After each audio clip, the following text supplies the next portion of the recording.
Hey guys, welcome to the wide world of online and offline auctions.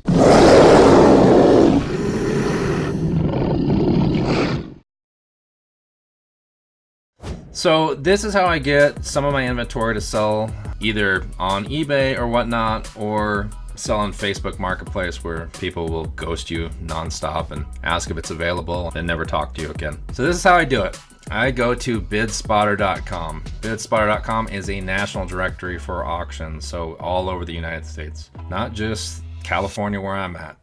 But it ain't the only fish in the sea. There are a lot of other auction sites out there, but this is the one I tend to use the most. And it actually has a lot to do with a local auctioneer that I follow, that I actually like participating in his auctions, because apparently he's an amazing talker, but does not have a big following. So he will get auctions, and then not a lot of people will show up. That's my type of auction. So that's why I follow him, and that is why I use Bidspotter. So it's that simple. But anyways, like I said, national company. Here's what you can expect on Bidspotter. You can expect a lot of companies either going out of business, or people retiring that had businesses, or company just didn't pay their rent and the landlord's selling all the crap out of their business to recoup his or her losses, that sort of thing. But it's all business related auctions. It's not all big equipment like you're seeing flash by here in the screen. It is everything related to businesses. So office supplies. If it's a clothing store, it's the clothing, it's the hangers, it's the racks. If it's tools, it's all the wrenches and all the this and that. So you don't need to bid on this big equipment. You can bid on all the little things associated with the business. Now, this is free to sign up for. You don't need to pay anything. You can just peruse at your leisure, no obligation. The only time you need to put in a credit card or whatnot, in my experience, is when you actually get into the bidding portion. And so we'll talk about that a little bit later. But other than that, if you just want to look around and see what's going down, you can just pop in here and do that. So let me show you how to find an auction in your area. So we'll go up to auctions, and we're going to go to all auctions. Now, all auctions is literally going to give you all the auctions. Strange how that works. But anyways, right now there's 154 auctions going down all over the United States, and it may even show some outside the United States as well. I guess they're an international company. I thought they were just national. So you'll see different types of auctions. You'll see live webcasts, and you will see timed online auctions. All right, so a live webcast, basically what that is the auctioneer is at the site, and you've got people bidding in person, and then you've got people bidding online. So if this auction is in your area, you can actually go to the auction and actually bid there, or you can do it from the comfort of your own home while you were drinking your Red Bull. So that's what a live webcast is. It actually has audio too. So you'll actually hear the auctioneer, all that sort of stuff. And then you can place your bids online. Now, here is a timed online auction. A timed online auction is you are putting in your bids in advance, and then people are outbidding you as it counts down and it gets closer to the deadline, essentially. And as it gets closer, if you guys keep bidding, it keeps throwing a little extra time on the clock so that you guys can keep going until somebody gives up, and then you win that auction. So that does not have the in-person component. You are literally essentially playing against the people that are online. And so what you'll find in some of these auctions, I guess it's worth mentioning, is whether it is a live webcast or it's a timed auction, you will sometimes find that they will let you go in advance, and they have a day where you can actually check everything out. You can pick it up, all that sort of stuff. They'll typically say in the description once you click on one of these auctions if they are doing that sort of thing, or you can always ask them as well. So you can just fire off questions at them, anything you have. They are typically happy to answer. So like I said, these are all the auctions right now, so that's not going to help you out. What you need to do is you need to filter by the state. So I'm going to do California because that's where I'm at, and it's going to show me all the auctions that are in California right now. This one I just participated in today. I won 2 things out of that. Wasn't bad. Wish I would have got some more stuff. But below it are all the upcoming auctions. And so like you can see, like with this one, this is a live webcast. So they'll be both in person and online. So you can do it either way. Now this is by the order of the landlord in the matter of Predator Automotive Group. Man, do you ever want Predator in the title of a business? I'm gonna go no. I'm gonna say that's a hard no. But yeah, I would avoid that. That's possibly why they went out of business. But this is a landlord. I mean, the company must have just not been able to pay for stuff, and it was too much to pack it up and ship it out of there, so they just left it, and the landlord's probably selling everything in the warehouse. So they haven't broken down by category, but if you want to view the catalog, you can just click on it. And you can see what's for sale. So you can see kind of a range of stuff, right? So they've got everything from fire extinguishers to toolboxes to water coolers.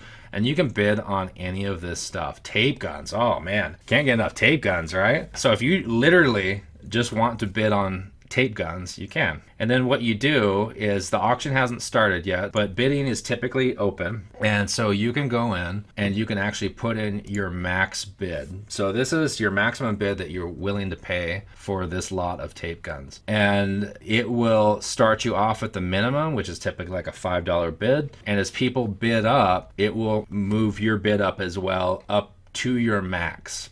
So you get to decide how much you're willing to pay in total. Now these auctions cruise, man, they go fast. So typically I would literally put in your max bid of what you're willing to pay and just let it go from there, because it literally goes so fast that you almost don't have time to, once this switches to live mode where you've got people in person, you almost don't have time to respond online. That is the advantage of being in person, but the advantage of being online is you get to see everything at a glance and you know what's coming up, you get to research it. And that's one of the things I wanted to kind of tell you about preparing for these auctions is you do get to view the catalog. So a lot of times what I'll do, let me go back to this machine one that I did today, is you can go through and you can start researching stuff in advance. So you can start putting this stuff in and onto eBay, or if that's where you're going to sell it, and start to get some comps, start to see what some of this stuff is sold for in the past. That's what I do. And you filter by the solds. And so you can see that's not it. I think this is it. $73, $93 in shipping, $92.43. So that's what that sold for.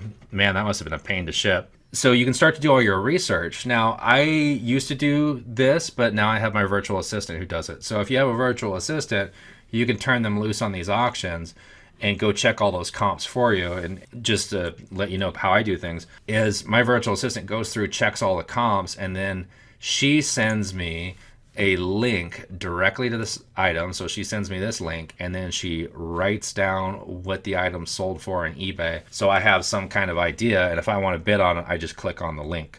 So she does all that research for me in advance. And how in advance does she do it? Normally a day or two in advance. A lot of these pictures and whatnot in the catalog aren't generally up weeks in advance. They're usually up a couple days in advance. They're usually so busy organizing the thing that they don't get them up way in advance. So sometimes you'll see an auction that will like only have like one item or no items or anything like that. And just wait. As you get closer, more and more stuff will pop up. So look at that, chocolate confectionery plant. Ooh, man, Willy Wonka. So like I said, you get a big range of different companies, things that you can bid on. Okay, so let's talk about payment. And so once you win something, let me see if I can get to something I've won. All right, so let me show you some of the things that I won an auction today.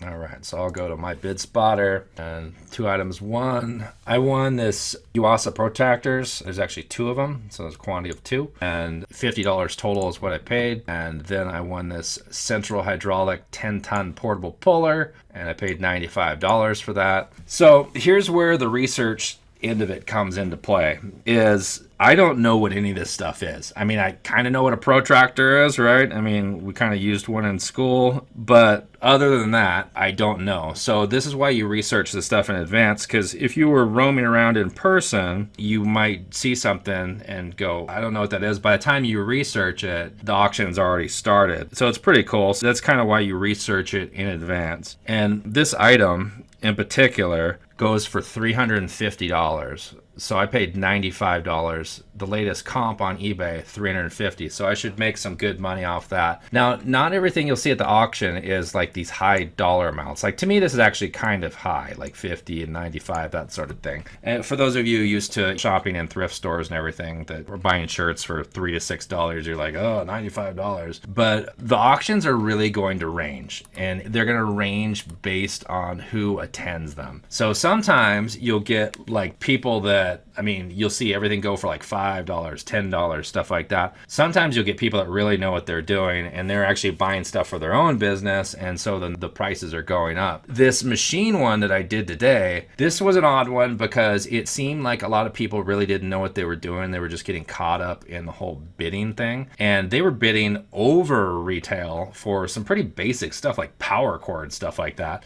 And so to me, they really didn't know what they were doing. So my game plan with that was basically to outlast them, like wait kind of towards the end and try and pick up some stuff. So some of the stuff going early was going for some pretty decent money. But like I said, not all auctions are like this. Not all auctions are $5, $10 auctions. You'll see as you get into it, and you'll actually start to know some of the auction companies, and you can talk to them, get on their email list, all that sort of stuff, and you'll get to know who attends their auctions and kind of get the feel for what they got. But man, I've gotten some amazing deals out of these auctions, so it is definitely something you'll want to do if I don't say so myself. But yeah, other than that, I would go in, I would set up some auction alerts and go through and figure out which auctions you want to attend and where and whatnot, and some certain keywords. If you like just timed auctions, you can look at just timed auctions. If you only like the live auctions, you can do that. If you want to look at featured auctions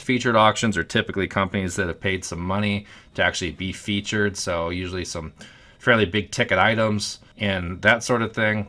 Or you can just filter by state like I showed you earlier. So lots of options. And if I didn't mention yet, the way payment goes down is they typically send you an invoice afterwards, usually in an email, or they'll give you a phone call. It's usually the auctioneer or his staff or her staff. That's usually how payment's done. Typically, the credit card doesn't come into play unless you just go deadbeat on them. You can pay by credit card. Typically cash, you'll pay the actual amount plus maybe like a service fee. If you pay by credit card or by PayPal, that sort of thing, you could add about 3% to that. But if you get a good deal, who cares, man? So now here's what goes down. So those items that you saw earlier, I won. And so now you've got a couple days to go pick them up and pay for them. So typically in this case, the pickup days will be Friday, Saturday, Sunday, and then Monday. It's about 4 days, and then they need everything out and gone. So you've got that time to pick stuff up. So have a game plan when you bid on this stuff and the stuff that you're bidding on to pick this stuff up. They're not going to let you leave it there forever. And if you need it shipped to you, that's something that you'll want to look on the auction in advance and see if they offer shipping.